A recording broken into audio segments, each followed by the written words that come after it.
Hi, ako po si Camille Marcaida and part po ako ng Learning and Development Pillar ng Prime HRM. It is challenging po as a documenter dahil po sa mga unfamiliar terms and I don't have prior knowledge po about it. And sa whole process po, wala po talaga akong idea. And ayun po, little by little, it is fulfilling because it can help us to practice our competencies and develop more in human resources. Ayun po, yung contribution ko po is I'm doing this in preparation of documents in relation to the learning and development pillar to advocate programs like mentoring, coaching, and trainings. Ayun po, mas nakakatulong po ako sa kailangan kong may improve through learning and development dahil po sa mga trainings and mentoring, coaching na ipinoprovide po nito. It will also help the organization because the employees will not become stagnant but be encouraged to develop one's skills and identify each strength and weaknesses po by engaging themselves in the L&D advocacies provided po sa kanila. Hi, I'm Camille Eunice S. Carmona, the documenter for Rewards and Recognition pillar of the Prime HRM. So, as a first-time documenter for Prime HRM, it was a bit unfamiliar because I wasn't aware or informed of the different pillars of Prime HR. But then, as along the way, I was able to learn and contribute somehow within the documentation for the pillar of R&R. So, one thing I learned from being a documenter is that everything must be documented properly.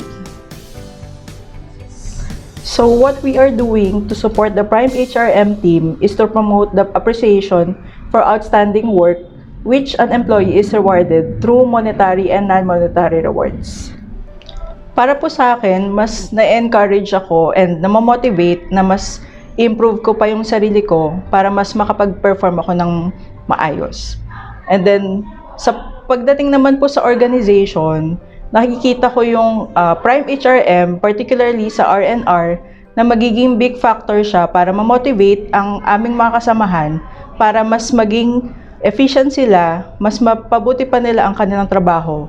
At in the long run, magiging mas competent pa sila based sa kanilang CRA at sa kanilang mga task. Okay.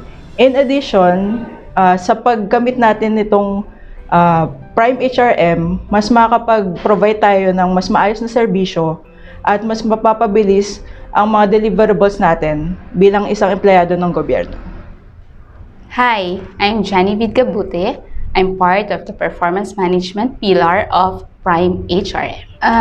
As a documenter po dito sa performance management pillar ng Prime HRM, sa simula, vague po sa akin ang lahat. Kasi bukod po dun sa CRA, parang naging additional task ko po ito. So, hindi ko po alam kung ano at para saan ang aking ginagawa.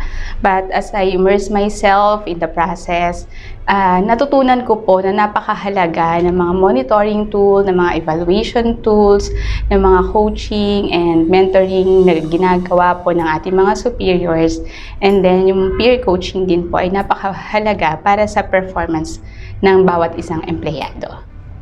As a documenter po ng performance management pillar, ang i-contribute ko po is may encourage ko po yung kapwa ko empleyado na i-monitor na rin po namin mismo yung aming mga performances through the monitoring tool and evaluation tool na ginagamit po ng aming mga superior. Mai-share ko po sa kanila yung template po na iyon para kami po mismo na lalaman po namin kung paano po kami ini-evaluate. At the same time po, makikita na rin po namin kung ano po yung aming mga weaknesses and strengths na kailangan din pong mapagbigyan ng pansin para ma-rate po kami ng maayos.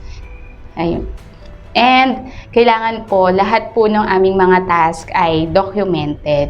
Kasi kung hindi po iyon documented, kahit na pagod na po, dahil wala pong ebidensya ng performance, hindi po tayo mabibigyan ng tamang rating. Makakatulong po itong ginagawa po nating accreditation sa bawat empleyado at saka sa organization dahil po meron po tayong defined processes at saka meron po tayong system na ginagamit, nagiging more efficient po ang bawat empleyado. At dahil po doon, nagkakaroon po tayo ng less complaint, tapos nagkakaroon po tayo ng customer service satisfaction, and ang bawat empleyado po ay namomotivate na gawing mas mahusay ang kanilang trabaho. Ayun.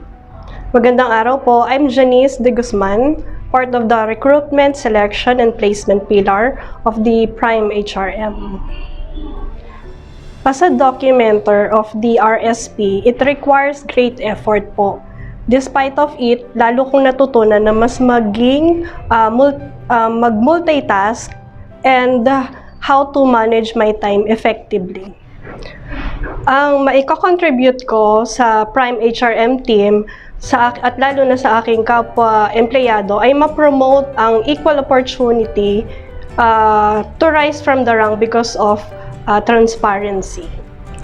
Makakatulong po sa akin at sa atin para mas maging effective at efficient po tayo sa ating trabaho. As for the organization, we can provide excellent service so that we can deliver customer service satisfaction.